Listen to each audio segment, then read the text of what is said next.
വടക്കേ മലബാറിലെ പ്രസിദ്ധമായ മഹാദേവ ക്ഷേത്രങ്ങളാണ് കൊട്ടിയൂർ ശിവക്ഷേത്രങ്ങൾ. കണ്ണൂർ ജില്ലയിലെ കൊട്ടിയൂർ ഗ്രാമത്തിലാണ് ഈ ക്ഷേത്രം സ്ഥിതി ചെയ്യുന്നത്. ബാവലിപ്പുഴയുടെ തീരത്തുള്ള ഈ നാട്ടിനെ ദക്ഷിണകാശി എന്ന പേരിലും വിശേഷിപ്പിക്കാറുണ്ട്. ഇക്കരെ കൊട്ടിയൂർ ക്ഷേത്രവും അക്കരെ കൊട്ടിയൂർ ക്ഷേത്രവുമുണ്ട്. ഇങ്ങനെ രണ്ടു ക്ഷേത്രങ്ങളാണ് ഇവിടെ ഉള്ളത്. അക്കരെ കൊട്ടിയൂർ ക്ഷേത്രത്തിൽ ശിവലിംഗം സ്വയംഭൂ ആണെന്ന് വിശ്വസിക്കുന്നു. പാൽ, നെയ്യ്, ഇളനീർ എന്നിവ കൊണ്ടാണ് അഭിഷേകം. തിരുവഞ്ചിറ എന്നു പേരുള്ള വലിയൊരു തടാകത്തിൻ്റെ മധ്യത്തിലുള്ള മണിത്തറയിലാണ് ശിവലിംഗമുള്ളത്. ഈ തടാകത്തിലെ തന്നെ മറ്റൊരു തറയായ അമ്മാറക്കല്ലിലാണ് ആദിപരാശക്തിയായ ശ്രീ പാർവതിയെ ആരാധിക്കുന്നത്. തുമ്പയും തുളസിയും കൂവളത്തിലയുമാണ് മണിത്തറയിൽ ഉപയോഗിക്കുന്നത്. ഭക്തർക്ക് പ്രസാദവും ഭക്ഷണവും നൽകുന്നത് മലവാഴയുടെ ഇലയിലാണ്. ക്ഷേത്രത്തിലെ പ്രധാന ചടങ്ങായ നീരെഴുന്നള്ളത്തിനും ജലം കൊണ്ടുപോകുന്നത് കാട്ടുകൂവയുടെ ഇലയിലാണ്.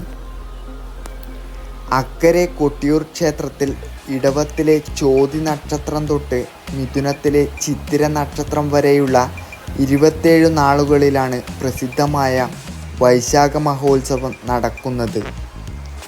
ഉത്തര മലബാറിൻ്റെ വിവിധ ഭാഗങ്ങളിൽ നിന്നും തമിഴ്നാട്, കർണാടക, ആന്ധ്ര സംസ്ഥാനങ്ങളിൽ നിന്ന് ഒരുപാട് തീർത്ഥാടകർ ഈ ദിവസങ്ങളിൽ ക്ഷേത്രങ്ങളിൽ എത്തുന്നുണ്ട്. വയനാടൻ ചുരങ്ങളിൽ നിന്നും ഒഴുകിവരുന്ന ബാവലിപ്പുഴയുടെ വടക്കേ തീരത്ത് തിരുവഞ്ചിറ എന്നറിയപ്പെടുന്ന ഒരു ചെറിയ പുഴയുടെ നടുവിൽ കൊട്ടിയൂരിലെ പ്രധാന ആരാധനാ കേന്ദ്രമായ ശിവലിംഗവും പരാശക്തിയുടെ സ്ഥാനമായ അമ്മറക്കല്ലും സ്ഥിതി ചെയ്യുന്നു. പുരാണത്തിലെ ദക്ഷയാഗം നടന്ന സ്ഥലമാണ് കൊട്ടിയൂർ എന്നാണ് വിശ്വാസം.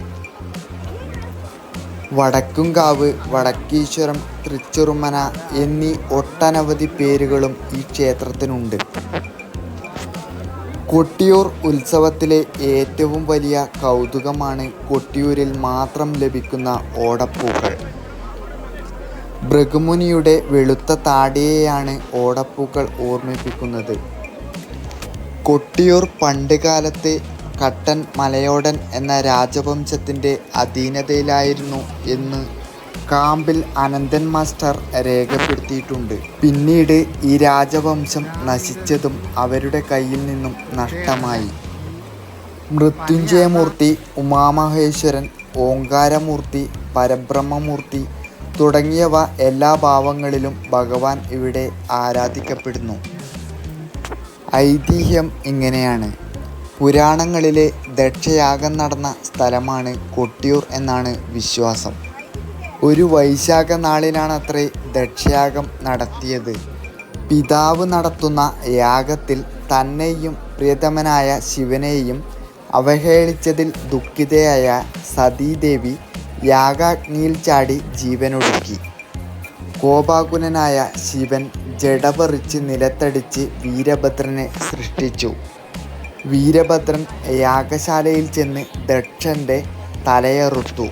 മൂലോകങ്ങളുടെയും അഭ്യർത്ഥന പ്രകാരം ദക്ഷനെ പുനർജനിപ്പിച്ച് യാഗം പൂർത്തിയാക്കി ശിവൻ തപസ്സനുഷ്ഠിക്കാൻ കൈലാസത്തിലേക്ക് പോയി.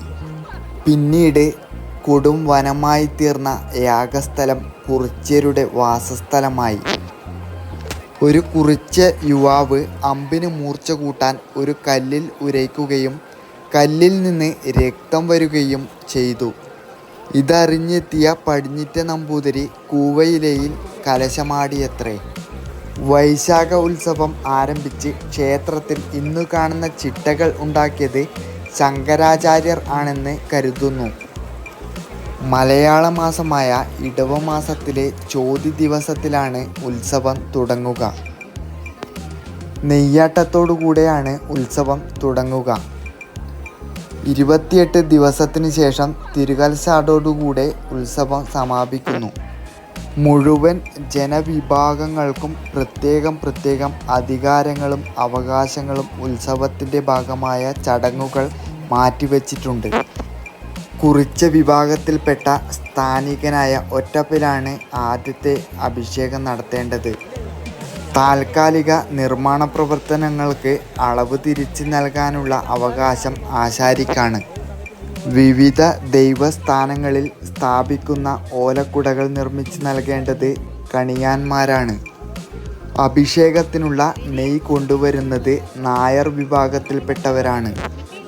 ഇളനീരാട്ടത്തിനുള്ള ഇളനീർ എഴുന്നള്ളിക്കേണ്ടത് തീയ വിഭാഗത്തിൽപ്പെട്ടവരും കത്തിക്കാനുള്ള വിളക്കുതിരി കൊണ്ടുവരാനുള്ള അധികാരം ചാലിയ സമുദായക്കാരുമാണ്. ഉത്സവത്തിന് മുന്നോടിയായി നീരെഴുന്നള്ളത്തുണ്ട്. ബാവലിക്കരയിൽ വിഗ്രഹം കണ്ടെത്തിയതിൻ്റെ അനുസ്മരണ ചടങ്ങാണിത്. സ്ഥാനികരും അവകാശികളും അടങ്ങുന്ന സംഘം കൂവ ഇലയിൽ ബാവലി തീർത്ഥം ശേഖരിച്ച് മണിത്തറയിലുള്ള ദേവസ്ഥാനത്ത് അർപ്പിക്കുന്നതാണിത്. മണത്തണയിലെ ഒരു ക്ഷേത്രത്തിൽ സൂക്ഷിക്കുന്ന ഭണ്ഡാരം എഴുന്നള്ളിച്ചു കൊണ്ടുവരുന്ന ചടങ്ങാണ് ഭണ്ഡാരം എഴുന്നള്ളത്ത്. ഭണ്ഡാരം എഴുന്നള്ളത്ത് അക്കരെ ദേവസ്ഥാനത്ത് എത്തിയ ശേഷം മാത്രമേ സ്ത്രീകൾക്ക് അക്കരെ കൊട്ടിയൂരേക്ക് പ്രവേശനമുള്ളൂ.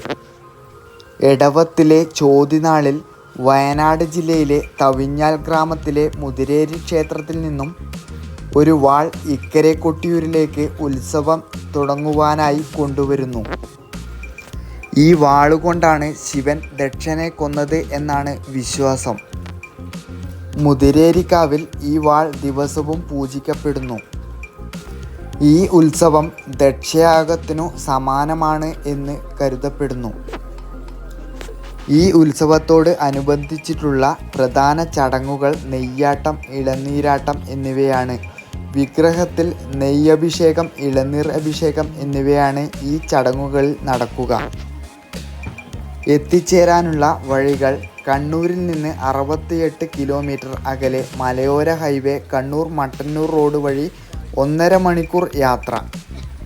തലശ്ശേരിയിൽ നിന്ന് 58 കിലോമീറ്റർ 1.25 മണിക്കൂർ യാത്ര. മാനന്തവാടിയിൽ നിന്ന് 25 kilometre 50 minute Mananthavady Muthireri road മലയോര ഹൈവേ വഴി.